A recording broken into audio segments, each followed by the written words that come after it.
I'm with Dr. Johnny, amazing chiropractor in New York City. I'll let him talk about himself a little bit more in detail. Appreciate it. But today, we are talking about back pain, which really for the intent and purposes of this video is really hip pain. Because I'd say 9 times out of 10, when people have back pain, it's actually hip. Yeah, a lot of hip issues develop first as lower back pain. People think I have a back issue, they have a hip issue. Right, and especially I think the number one cue is if you're feeling one side of your back in particular. So if somebody says, right. I say, oh, I have back pain, where do you feel it? Oh, I want to say on your left or your right side. Somebody goes my left, or they say my right. It's usually the hip in that case. Can be structural. I'm not saying all back pain is hip pain, but a lot of it is. Yeah, once you roll the red flags, disc issues, scary stuff, then we're looking at soft tissue in nature. A lot of it's right here. And that's what you do. Can you tell us a little bit more about you, Dr. Yeah, Johnny? so I'm a chiropractor in New York City, owner of Warrior NYC, and my job is really kind of to be like the musculoskeletal expert. So to make sure that there's nothing that we see that would prevent you from training hard with somebody like you. We want to make sure someone's really be able to hit their potential in the gym, but also ruling out some scary injuries. A lot of times it is soft tissue nature, so then it becomes does the patient respond well to hands-on stuff? Do they need an adjustment? Do they need an exercise modification? But a lot of times back issues, can develop from hip stuff. Yeah. And so I kind of want to talk about the first thing first is like stuff you can do at the gym. You think about first and foremost is like preventative, an ounce of prevention is a pound of cure. So preventative stuff we can do at the gym that prevents us, no offense, from having to see Dr. Johnny. Absolutely. And then line number 2 is if there's really a problem, we got to get in to see you as soon as possible. I mean, the people that come see me, usually they're trying to perform at a higher level, so they can only do so much themselves because they don't have the time to recover. 100%, by the way, that's 100% accurate. I think of the stuff that I'm going to show you, like with a foam roller and things like that, it's like a shovel, and Dr. Johnny's like a crane, he's like a bulldozer. So you're mentioning, hip flexor being a potential cause of lower back pain. All the time, guys. So run through the anatomy real quick. You've got 2 hip flexors. You have your rectus femoris, which starts at the AIIS right here.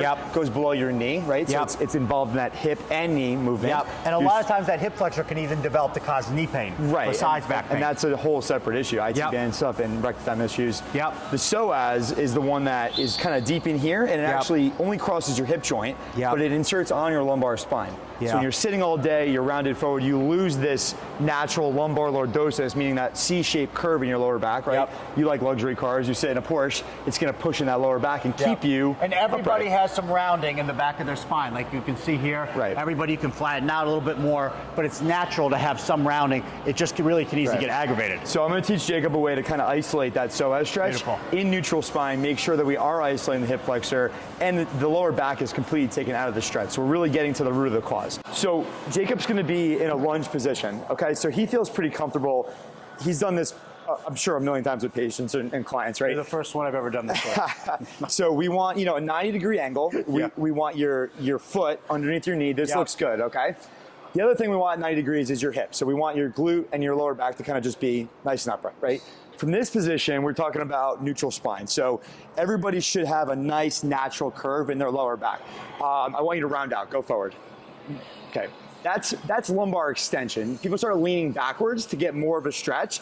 They're getting it from their lower back. So we want to keep you nice neutral spine, just a nice natural resting curve right here, okay? And then from that, we want to go head up and chest up. We want to make sure that this stuff is all nice and relaxed. Before he ever goes into the lunge position, I want you to do what's called a pelvic tilt. A pelvic tilt, for a lack of better description, is you're going to kind of tuck your ass cheek underneath, right? So we're going to kind of squeeze your glutes and tuck underneath. That's the number one thing I think to think about is squeeze your glutes. Yes, so we get you in that stance we're talking about. The natural lumbar lordosis, right? Keeping that neutral spine. That automatically engages the hip a little bit. Core, head up, chest up. Before you go forward into a lunge, we're gonna do the pelvic tilt. So picture there's a rod going through your hips, like a dial. And you're just gonna kind of dial it back a little bit, right? There you go. And when you do that, you're gonna feel the hip flexor on the downside. I already do. Let's actually switch sides. I'm gonna show the other one. So the second I do that, that hip flexor lights up. So this leg out, okay. So you're gonna kind of pelvic tilt, right? And then what you should feel immediately is this psoas kind of locked in. Okay? We're keeping that curve, and now you're gonna just drive forward. And you're gonna notice you're not gonna go very far. You should feel that stretch building up. That's all I really can. We're talking like 2-3 inches max. Without dropping the glute squeeze, that's as far as I can go. So the difference between what Jacob's doing right here, and a lot of times you'll see people that are here and they're rounding out, they're going forward, and they think that they're getting a really nice stretch. No, it's true. Look at all this. So we're isolating that psoas to really get the hip flexor out of the equation and going forward. Beautiful. Yeah. So again, I instantly feel that hip flexor stretch when doing it. It's a very small range of motion, guys. We're gonna come up against the wall here. Which knee do you want me down? Right I want you to come around this way, and I want you to come down on one knee for me. Now, you have to line it up to where it's proper. And again, we want that 90 degree that we talked about before. So his ankle is underneath his knee. He's at that 90 degree spot. And then I like to take this arm, and I like to use it as like a second foot. Yep. Then I'm gonna take his other foot, and I'm gonna place it up against the wall. Put your foot back so it's back to 90 degrees, and then sit up for me. And then what I have people try to do is sit up as straight as possible and really stretch through. And I find when you sit up straight, you get that hip flexor kicks on as well. And again, squeeze the glute and brace the ab. And again, this is more severe. Maybe it doesn't work for everybody. I am not pretending to be a physical therapist. I am not pretending to be a chiropractor, but I am is giving you a quad hip flexor stretch that I think a lot of times helps people with lower back and more to the point hips. And so the better you get at this, the closer you can put your knee to the wall. Woo. It's gonna get very tight here, right? Extremely tight. And again, this is probably not for everybody, but for a lot of people, especially if you're able to train, if you're able to go squats and things like that, then you should be able to do this exercise. I would keep a pillar there so you're balanced, so you're not rolling onto your kneecap. Great. And moving 2 to 3 inches at a time, right? We want a really small contact point That is over what I and tell over people again. all the time. Stay in a very small line.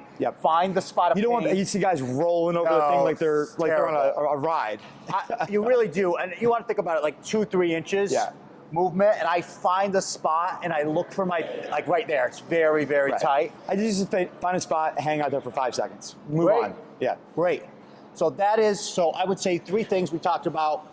That amazing hip flexor stretch you showed. Quad hip flexor, which you're not in love with for everybody who works with you. It's an advanced move. It's an advanced working move. out with guys like you, guys are jacked, guys that want to run marathons, train like Brian Mazza. Exactly. It's not going to be the desk jockey. By the way, a lot of my guys, they're desk jockeys, but they're also ex-athletes. Or I've just gotten them in great shape. Work them up to it. Great. Foam rolling the adductor, because you said it so beautifully. I think you said lateral and medial. Inside, Beautiful. And then the psoas, right? Psoas is going to be really involved in lower back pain. When you get a tight, people who sit all day, their hip is flexed, but they're also lumbar spine is flexed, right? So you have a really short and tight psoas. When you try to, get out of a car, long car ride, you go to stand up, your back is killing you. It's because that psoas is literally folded forward for several minutes, hours at a time. When you go to get upright, it's like an elastic band. It pulls you back forward. So you see people who have back pain that are like walking around like this all day. That's because their psoas literally won't stretch out. What can we do? Can we use this? Is this helpful? What would you do? The pelvic tilt and the hip flexor really isolates it. You can add in some lateral bend to get some of that QL muscle involved. Move the ribs over a little bit. I'm not a big fan of compressing it with like a lumbar, with like a lacrosse ball. People will roll on this stuff. I do active release technique. I'll put somebody on their side. I'll let their organs and their belly contents kind of gravity pulls them to the bottom. So I know that I'm reaching over that area, not disrupting the GI stuff, getting onto the psoas, muscle contact, and then doing a release on it manually. So let's get on the table and let's look at some ways to get on the psoas and to get to the hip flexor at a deeper level. So one of my favorite ways to get to the psoas muscle is doing an active release where I'm actually going to put you on your side. And we're going to move those vital, lay on your left shoulder, head up on the piece right here. Cool. So the psoas is connecting to the lumbar spine. It's deep in there. So when Jacob's on his side, his abdominal contents are going to kind of, gravity's going to take over. They're going to pull him down, okay? Do you mind if I roll this up here? Okay. So what I want to do is kind of come in right off of his iliac crest. Damn, your abs are so jacked I can barely get to your psoas here, okay? So to make it a little bit easier for me to find your psoas, we're going to shorten it. We're going to bend your knee, bend your hip. Keep this up. Now I can dive in deep here, okay? Can you breathe in for me? Breathe out. I feel that psoas pushing up on me a little bit. I'm gonna go deeper. Good. Take a big breath in. Breathe all the way out. And as we're coming out, I'm gonna take his hip through extension. Oh. Good. Oh, man. I actually feel that. I'll throw up my thigh up there. Big breath in. Breathe out. Good. Jacob's got a big ass leg, so we're gonna add a little bit more pressure there. Good. Now to get the rectus fem, we want to use the knee. Because we're talking about it being a 2-joint hip flexor, right? So we want to move at the knee and at the hip.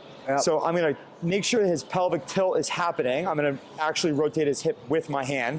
This leg is doing the movement. So we're going to bring his hip into extension And now my contact is on the rec fem, somewhere down in this distal part of the quad. And we're actually using hip extension and knee flexion to really kind of break apart some of those adhesions on the outside of his leg. Good. And that probably sucks a little bit. It's not horrible, but I feel it, which is great. I want to feel it. Yeah. Again, we're being more specific. We're stretching the right area. We're not just compressing and bruising the hell out of his thigh, hitting all these different areas. We're being really intentional with our contact point. Good. And when I'm doing that, I'm feeling a little bit of restriction in his SI joint. So we're gonna do a little lower back movement here. So this is a little Cairo move. I'm gonna kind of bring hip up here and slide towards the table a little bit. Good. Okay. From here, I want What do to you want this hand? kind of cross your arms and roll on your back for me. Roll on your back. Kind of look up at the sky. Oh, okay. Yeah, and this is, I want this actually like on the outside here. Here, like a big hug. Yeah, exactly. So I'm gonna put his hip into motion. We're gonna roll you here. Beautiful. Perfect. Felt good. Felt really good. Yeah. Awesome. So I think the takeaway here is, look, if you have back pain, which many times might be hip, first of all, get involved in stretching and stretching intelligently. If it's serious, if it's not going away right away, go see a professional, get someone involved, because again, those stretches are just like, they're the shovel, he's the crane, and those are your first places to proceed before you worry about an MRI, before you worry about something structural. Yeah, just You rule start stuff there. out, make Rule sure it is stuff out. soft tissue, and then start to figure out how to make it better. The best line I ever heard, a buddy of mine who's my vet, he was a car guy originally, and he said dogs can't talk to you, people, they can only give you limited information, they don't really know what's going on. He said, I treat everybody like a car.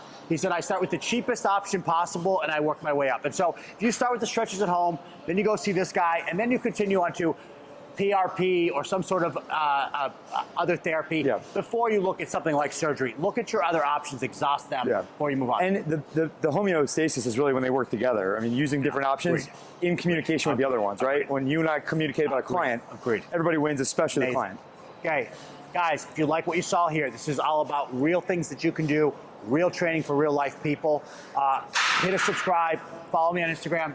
At Dr. Johnny. Where do we find you? At Dr. Johnny Instagram, warrior.nyc in Manhattan, New York City. This guy is an amazing business. Thanks, he sir. works with the Knicks. He works with a ton of athletes, works with a ton of influencers, beautiful people in New York City, and he's Like amazing yourself. at his job. Yeah, beautiful people like myself. That's why we're here. But seriously, click subscribe. Thanks for watching.